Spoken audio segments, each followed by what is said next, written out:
Hi viewers, welcome to our channel. ప్రస్తుతం మనతో పాటు సీనియర్ జర్నలిస్ట్ దామో బాలసార్ వారితో మాట్లాడాం. నమస్కారం సార్.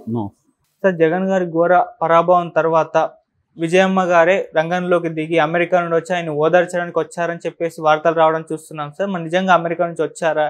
ఎందుకు వచ్చినట్టు సార్? నిజంగా ఓదార్చడానికి అంటారు? అంతే కదా, ఇంక తల్లి జగన్ బాధపడుతున్నాడు. ఆల్రెడీ జగన్ ఆ రోజు రిజల్ట్ రాగానే ప్రెస్ మీట్లో పెట్టి ఆల్మోస్ట్ గద్గద స్వరం అంటారు, అట్లాంటి ఒక ఏడుపు గొంతుతో ఫలాని వాళ్ళు ఓట్లు ఏమయ్యాయి, ఫలాని వాళ్ళు ఓట్లు ఏమని వరుసగా చెప్పుకుంటూ వచ్చాడు. ఖచ్చితంగా అతను ఎక్స్పెక్ట్ చేస్తుంటాడు, నేను ప్రజలకి డీబీటీ ద్వారా అనేక సెక్షన్లకి దాదాపు 2 కోట్ల మందికి నేను మెయిల్ చేశాను, ఆ 2 కోట్ల మంది ఓట్లు నాకేస్తారని అతను అనుకొని ఉంటాడు.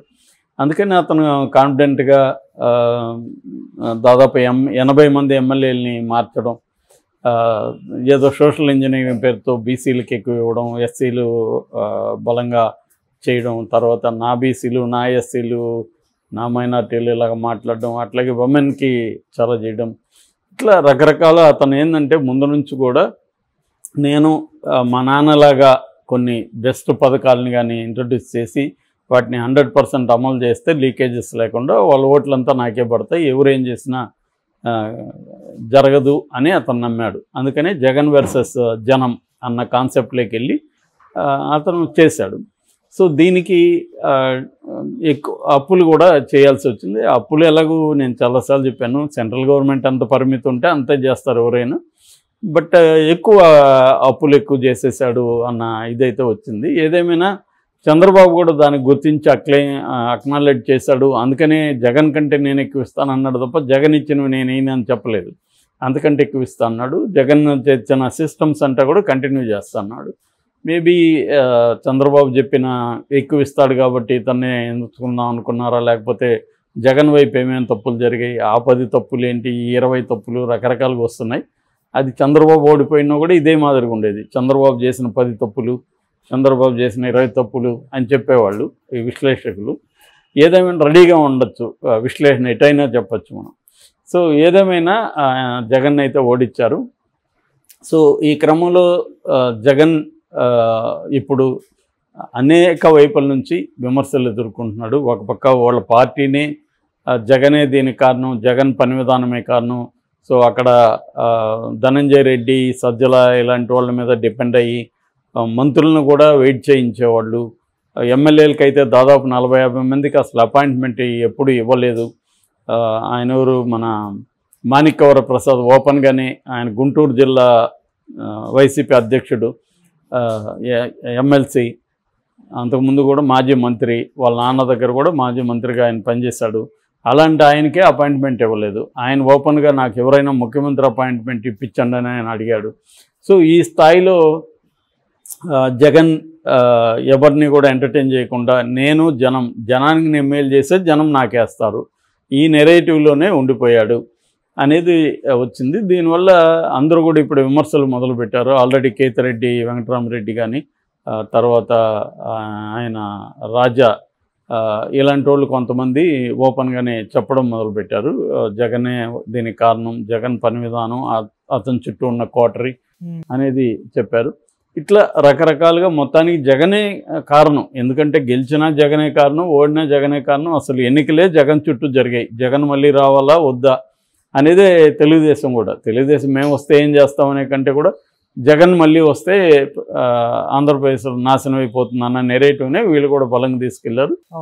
మొత్తానికి అది వర్కౌట్ అయింది. సో ఇప్పుడు జగన్ మీదే బర్డన్ కూడా ఉంటుంది. ఈ గెలుపు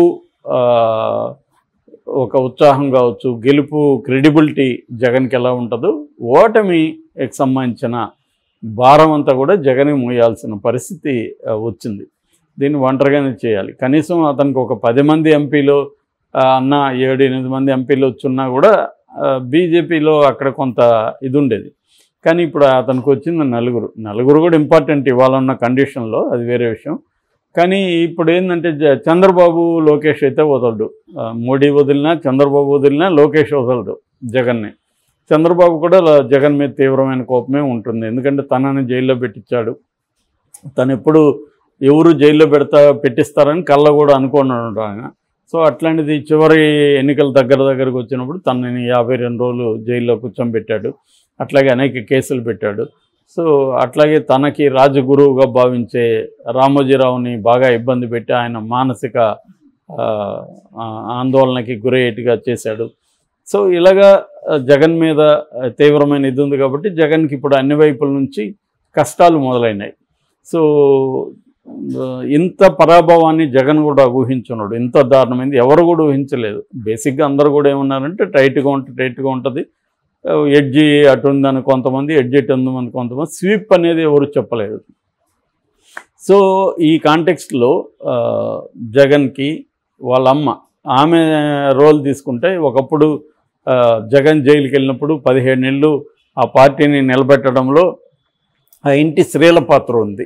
ముఖ్యంగా విజయమ్మ అండ్ షర్మిల వీళ్ళిద్దరూ పొలిటికల్గా పార్టీని నిలబెట్టారు. భారతిరెడ్డి ఏమో ఫైనాన్షియల్గా పార్టీని నిలబెట్టింది, అంటే వ్యాపారాలు చేయడం, దానికి సంబంధించిన ఫండ్స్ అవన్నీ ఆమె చూసుకుంటే వీళ్ళిద్దరూ దీన్ని పొలిటికల్ నెరేటివ్ని ముందుకు తీసుకెళ్ళడం, ఒక సింపతి ఫ్రంట్గా వీళ్ళిద్దరు కనపడడం. ఎందుకంటే వాళ్ళిద్దరు కూడా మన పక్కింటి స్త్రీలాగా నార్మల్గా ఉంటారు కాబట్టి కనెక్ట్ అయ్యారు. వాళ్ళ భాష కానీ వాళ్ళ వేషం కానీ అంతా కూడా మామూలుగా ఉంటుంది కాబట్టి కనెక్ట్ అయ్యారు. రెండోది ఒక సింపతి క్రియేట్ అయింది. నిజానికి 2014లోనే జగన్ రావాలి, బట్ రాష్ట్రం విడిపోవడం వల్ల జనాలందరూ కాంగ్రెస్ మీద కోపంతో ఉన్నారు. ఒక అనుభవజ్ఞుడైన ముఖ్యమంత్రి అవసరం అనేది జనాల్లోకి వచ్చింది. అందుకని జస్ట్ 2% లోపలే జగన్ ఓడిపోయాడు తప్ప బలమైన మెజార్టీతో చంద్రబాబు ఏమీ రాలేదు. అంటే సింపతి అప్పటికే కొంత పనిచేసింది. దాన్ని నిలబెట్టడంలో విజయమ్మ పాత్ర ఉంది. ఓకే. సో అయితే దాని తర్వాత కూడా అక్కడి నుంచి 2019 వరకు కూడా విజయమ్మ షర్మిల గట్టిగానే పనిచేశారు. షర్మిల పాదయాత్రలు చేయడం, ఈమె సమావేశాల్లో పాల్గొనడం, ఇది అంటే ఒక ఆ కుటుంబము, వైఎస్ఆర్ కుటుంబము అన్న ఫీల్ క్రియేట్ అయింది జగన్ ఒంటరిగా కాకుండా. ఆ తర్వాత పరిణామాలు రకరకాలుగా మారిపోయినాయి. ఈ అమ్మాయి షర్మిల తెలంగాణలోకి వెళ్ళి పార్టీ పెట్టడం.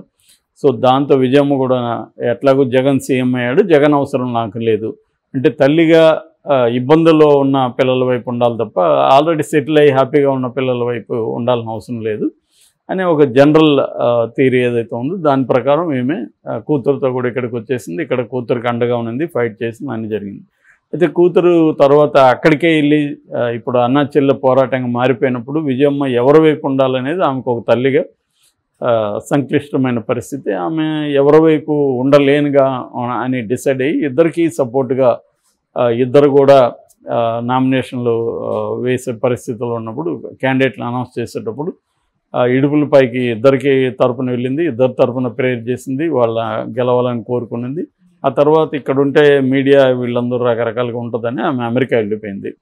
ఆ తర్వాత మేబీ షర్మిల ప్రెజర్ చేసిందా లేకపోతే ఆమె వాలంటరీగా పెట్టిందా కానీ ఒక వీడియో రిలీజ్ చేసింది. అందులో షర్మిల రాజశేఖర రెడ్డి కూతురు బిడ్డ పోటీ చేస్తుంది, మీరు ఆదరించండి, ఆమెను గెలిపించండి అని అడిగింది. అంతేగాని జగన్ ఓడించండి అని అడగలేదు, కాంగ్రెస్ని అన్ని నియోజకవర్గాల్లో గెలిపించండి అని అడగలేదు. ఓన్లీ తన కూతుర్ని కడప నుంచి గెలిపించమని మాత్రమే క్లియర్గా ఆమె చెప్పింది. దాన్ని కూడా రకరకాలుగా వ్యాఖ్యానించారు. జగన్ని ఓడించమనేది అని కూడా దాన్ని వ్యాఖ్యానించారు. ఏదేమైనా ఆమె చేసింది అంతవరకే.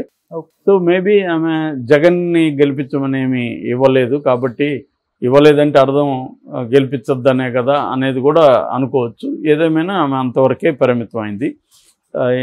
జగన్ని గెలిపించండి, ఏమని గెలిపించండి అంటే మళ్ళీ అదొక ఇబ్బంది అని అంతవరకే పరిమితమైంది. మేబీ జగన్ కూడా అది అర్థం చేసుకొని ఉండొచ్చు. బట్ ఇప్పుడు ఆమె మళ్ళీ ఎందుకంటే షర్మిల ఏమీ సీఎం అయ్యే పరిస్థితి లేదు, ఏం లేదు, ఆమె ఎట్లాగూ డిపాజిట్ కూడా లేదు, ఆమె ఇంకా కాంగ్రెస్ తరఫున పనిచేయాలి. ఇప్పుడు కాంగ్రెస్కు బీజేపీ ఎన్డీఏకి పడదు కాబట్టి ఆమె నిజానికి ఇప్పుడు ఎన్డీఏకి వ్యతిరేకంగా ఆమె పోరాటం చేయాలి. గతంలో ఏమో ఆమె జగన్ మీదే ఫోకస్ చేసింది, ఎన్డీఏ మీద చేయలేదు. ఆమె ఎన్డీఏ మీద ఏదో ఊరికే నామకే వస్తే మాట్లాడింది కానీ ఫోకస్ అంతా కూడా వివేకానంద రెడ్డి హత్య కావచ్చు, ఆమె ఎప్పుడు మాట్లాడినా 90% జగన్ మీద మాట్లాడే, ఒక 10% మాత్రమే ఎన్డీఏ మీద, అది కూడా సాఫ్ట్గా మాట్లాడేది, చాలా హార్ష్గా జగన్ మీద మాట్లాడింది.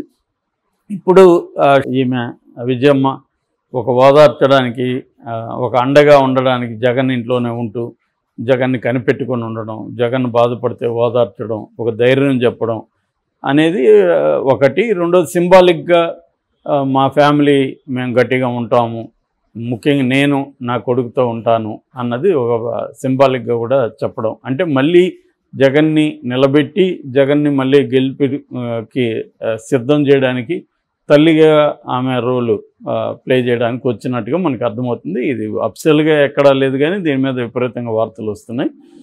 సో రేపొద్దున జగన్ మళ్ళీ జైలుకి వెళ్ళినా విజయమ్మ మీద కొంత పడే అవకాశం ఉంది. ఎందుకంటే ఇప్పుడు షర్మిల కూడా లేదు. జైలుకి వెళ్ళినప్పుడు పార్టీని నడపాలంటే ఎవరో ఒక హెడ్ ఉండాలి. సో అది విజయమ్మ ఆ రోల్ మళ్ళీ తీసుకునే అవకాశం ఉంది. ఎందుకంటే జగన్ జైలుకి పోవడం నాకు తెలిసి 100% గ్యారంటీ.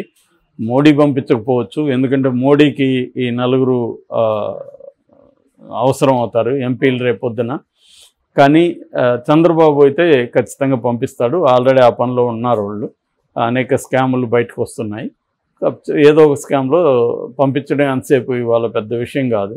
ఆల్రెడీ వాసుదేవ్ రెడ్డిని మద్యం కుంభకోణంలో అప్రూవర్గా మారుస్తున్నాడు. ఆయన చెప్పాడని చెప్పి చంద్రబాబు లోకేష్ జగన్ని జైలుకి పంపిస్తారు.